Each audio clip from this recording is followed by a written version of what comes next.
Lucien, ton dada, c'est que t'as pas de cœur. T'as même pas pleuré devant la liste de Schindler. Ah bah non, mais ça m'a fait marrer.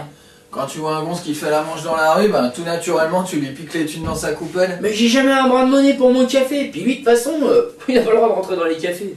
Et dès que tu vois un gamin s'émerveiller devant le Père Noël pendant les fêtes de fin d'année, ben toi tu vas le voir et puis tu lui dis qu'il n'existe pas. Mais ça vaut mieux que de le faire démarrer dans la vie par un mensonge et des illusions.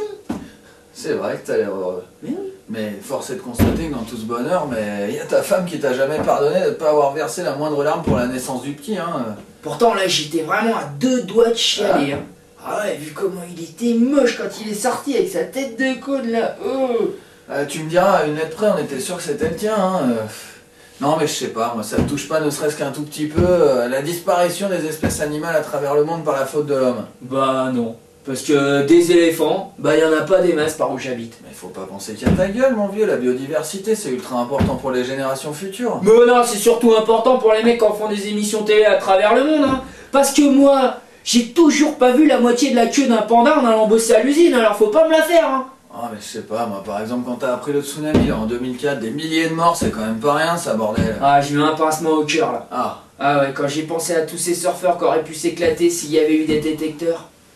Et me dis pas que t'as pas été pris au trip par la lettre de Guy Moquet. Mais j'ai pas déjà bronché devant les yeux dans les bleus, alors t'imagines bien. Et le type là, qui est amputé des 2 jambes et qui veut courir le 400 mètres avec les valides, je veux dire c'est triste comme un verre de bière vide cette histoire. Ça aurait été triste pour les valides dopés comme des bœufs qui se seraient fait fumer par un gonze avec béquille intégrée. Eh, tu sais, la compassion c'est quand même un minimum important de nos jours, hein. Même si tu fais semblant, bon ben... Attends, j'ai pas la prétention d'aller bosser sur TF1, hein. Non bah laisse tomber, hein. En plus j'ai ce qu'il te faut.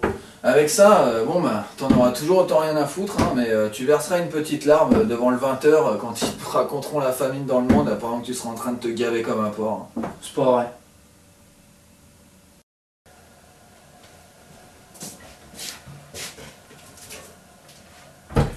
Et si mon Lucien, c'est ta solution.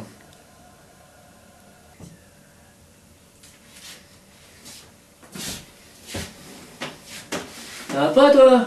Oh putain, m'en parle pas, j'ai ma femme qui vient de me quitter parce que j'ai appris que j'avais un cancer des testicules. Putain, c'est l'orgie mon pauvre. Moi je m'en fous.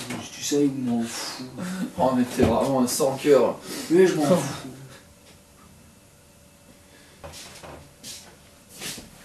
Oh là, ça a pas l'air d'aller toi, ça va? Oh putain, m'en parle pas, j'ai ma femme qui me quitte parce que je viens d'apprendre que j'ai un cancer des testicules. Oh, je vais sûrement me faire virer de mon boulot en plus, mais putain.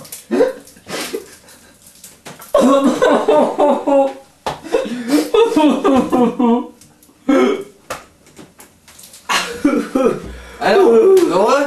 Ah ouais la vache, et je peux l'utiliser autant que je veux? Ah, laisse-moi quand même t'avertir qu'à trop l'utiliser, il y a des joueurs de foot qui se sont fait surnommer Super Pipo et qui réclament des pénaltys alors qu'ils sont même pas dans la surface. Bah je vais l'utiliser par parcimonie. Ça va sans dire. C'est pas rigolo.